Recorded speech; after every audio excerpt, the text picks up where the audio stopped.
Welcome to news 360. నేను మీ పవన్ కృష్ణమూర్తి. మనుషుల్లో మానవత్వం చచ్చిపోయింది అనేటువంటి ఒక సంఘటన. నేను ఇక్కడ ఏ రాజకీయ పార్టీలని విమర్శించట్లేదు, ప్రభుత్వాన్ని విమర్శించట్లేదు, మనల్ని విమర్శిస్తున్నా, ప్రజల్ని, మనుషుల్ని విమర్శిస్తున్నా. మన చుట్టుపక్కల వాళ్ళ గురించి ఆలోచించాం కదా, ఎందుకంటే నేను జరిగింది అదే.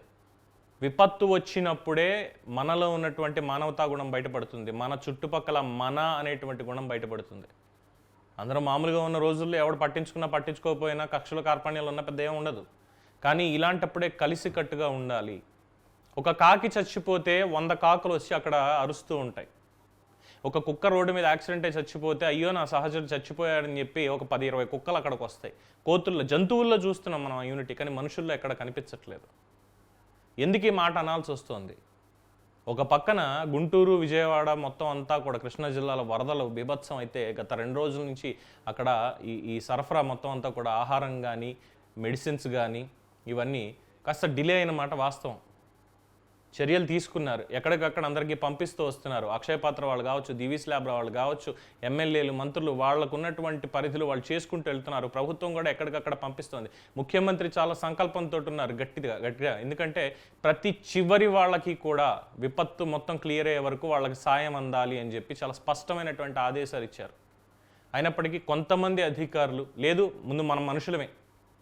ఎందుకు ఈ మాట అనాల్సి వస్తుంది అంటే చూస్తున్నారు కదా, ఆ వెనకాల కనిపించే ఫుడ్ ప్యాకెట్స్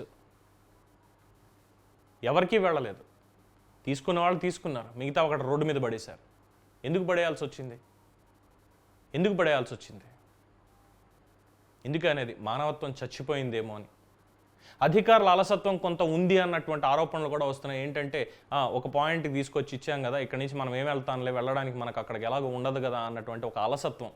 ఎవడెళ్తాడులే, అది కూడా తప్పే. సరే, అది రైటా రాంగా అనేది పక్కన పెడతాం, జరిగిందా లేదా అనేది. కానీ మనం ఏం చేస్తున్నాము? నేను ఒక వరద బాధితుడిని, నాకు ఒక ప్యాకెట్ సరిపోతుంది. లేదు నా ఇంట్లో 4 ఉన్నారు, మొత్తం అందరికీ కలిపి ఒక 5 ప్యాకెట్లు సరిపోతాయి. లేదు ఎక్స్ట్రా ఇంకొక ప్యాకెట్ తీసుకుంటాను, 6 ప్యాకెట్లు సరిపోతాయి, తీసుకుని వెళ్తాను. నా చుట్టుపక్కల ఇంకెవరో ఉన్నారు, వాళ్ళు రాలేకపోయారు, వాళ్ళ గురించి కూడా తీసుకుని వెళ్తే సంతోషం.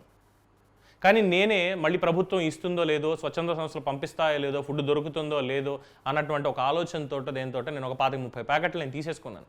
కానీ నేను కన్జ్యూమ్ చేసిన 6 ప్యాకెట్లే, మిగతా అని పాడైపోతాయి. ఏం చేస్తాను? అక్కడ పెట్టి కూర్చుంటానా? లేదు, పడేశాను. ఏం లాభం నా వల్ల?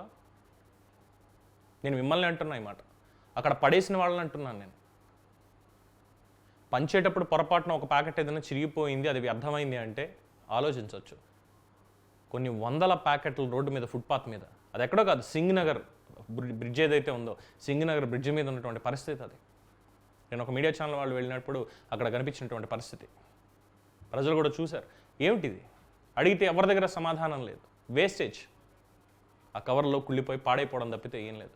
కానీ చిట్ట చివరి వాళ్ళకి ఆకలి తీరేది ఎలా? మనమే కదా చూసుకోవాల్సింది. మన చుట్టుపక్కల ఉన్న వాళ్ళ గురించి మనమే కదా ఆలోచించాల్సింది. మనమే చేయకపోతే రేపు పొద్దున మనకెవరు చేస్తారు? అన్నీ బాగున్నప్పుడు చేసినా చేయకపోయినా ఎవరో పెద్ద పట్టించుకోరు.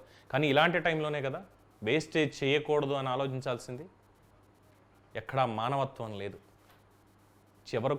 ఎవరికో అందాల్సినటువంటి ఆ ఫుడ్ ప్యాకెట్స్ అన్నీ అక్కడ రోడ్డు మీద వ్యర్థంగా అలా పడున్నాయంటే ఎంత నిర్లక్ష్యమైన సమాజంలో మనం బ్రతుకుతున్నాం. అంటే మన సమాజమే, మనం అంత నిర్లక్ష్యంతో సమాజాన్ని మనం నడిపిస్తున్నాం. మనం ఎవరిని బ్లేమ్ చేస్తాం? దీనికి ఏ వ్యవస్థను బ్లేమ్ చేస్తాం? నేను ఎందుకు తీసుకెళ్ళాలనే స్వార్థం ఉన్న వాళ్ళు ఎవరైతే చచ్చిపోండి, ఉపయోగం లేదు మీ వల్ల. ఇంకా వరద నీరు వస్తుంది కాబట్టి అందులో దూకి చచ్చిపోండి. నిజంగానే చెప్తున్నాను ఈ మాట. లేదు, నాతో పాటు నా చుట్టుపక్కల ఉన్న వాళ్ళందరూ కూడా బాగుండాలి, నా ఆకలి తీరినట్టే వాళ్ళ ఆకలి కూడా తీరాలి, నేను తీరుస్తాను, వాళ్ళకి తీసుకెళ్ళిస్తాను అంటే ఇలాంటి వేస్టేజ్ మళ్ళీ కనిపించకుండా చేయాలి. ఆ ఆలోచన రావాలి ప్రతి ఒక్కళ్ళకి. ఎన్ని ప్యాకెట్ల ఫుడ్ అంతా కూడా వృధా అయిపోయిందండి. అది కళ్ళమ్మట నీళ్లు తక్కువ తప్ప ఇంకేం లేదు. ఏం చెప్తాం వాళ్ళకి సమాధానం? ఆకలితో అలమటించే వాళ్ళకి మీరు ఇస్తారా తీసుకెళ్ళి? పనికొస్తాయి ఆ ఫుడ్ ప్యాకెట్స్? ఈ నిర్లక్ష్యానికి అది అధికారులైనా సరే ఎవరైనా సరే బాధ్యత వహించాల్సిందే. చిట్ట చివరి వరకు వెళ్ళి ఇచ్చి తీరాల్సిందే. ఒక పక్కన గవర్నమెంట్ డ్రోన్స్ యూజ్ చేస్తోంది, ప్రొక్లైనర్లు యూజ్ చేస్తోంది, వెళ్ళలేనటువంటి మార్గాల్లోనూ వాటిల్లోనూ అధికార యంత్రాంగాన్ని పరుగులు పెట్టిస్తోంది. కొంతమందిని తప్పిస్తే అందరూ పనిచేస్తున్నారు. ఎన్డీఆర్ఎఫ్ బృందాలు వచ్చాయి, మనకి హెలికాప్టర్ల ద్వారా ఫుడ్ ఇస్తున్నారు. రెస్క్యూ చేస్తున్నారు, షెల్టర్లు ఇస్తున్నారు, అన్నీ చేస్తున్నారు. మరి ఇదేంటి? అవసరం లేని వాళ్ళు కూడా వచ్చి మాకు కావాలని చెప్పి తీసుకోవడం, అక్కడ పడేసి వెళ్ళిపోవడమా? అలాంటి పనులు చేసేవాళ్ళు ఎవరు కడుపుకు అన్నం తింటున్నట్టు కాదు. ఇంకొకటి కడుపు కొడుతూ ఇలాంటి వ్యర్థాలు చేసేటువంటి వాళ్ళు నిజంగానే అన్నం తినేవాళ్ళు కాదు అసలు. చాలా బాధాకరమైనటువంటి విషయం. సో ఇప్పటి నుంచి అయినా సరే ప్రజలందరూ కూడా అప్రమత్తతోటి ఉండండి, కాస్త మానవత్వంతో ఉండండి.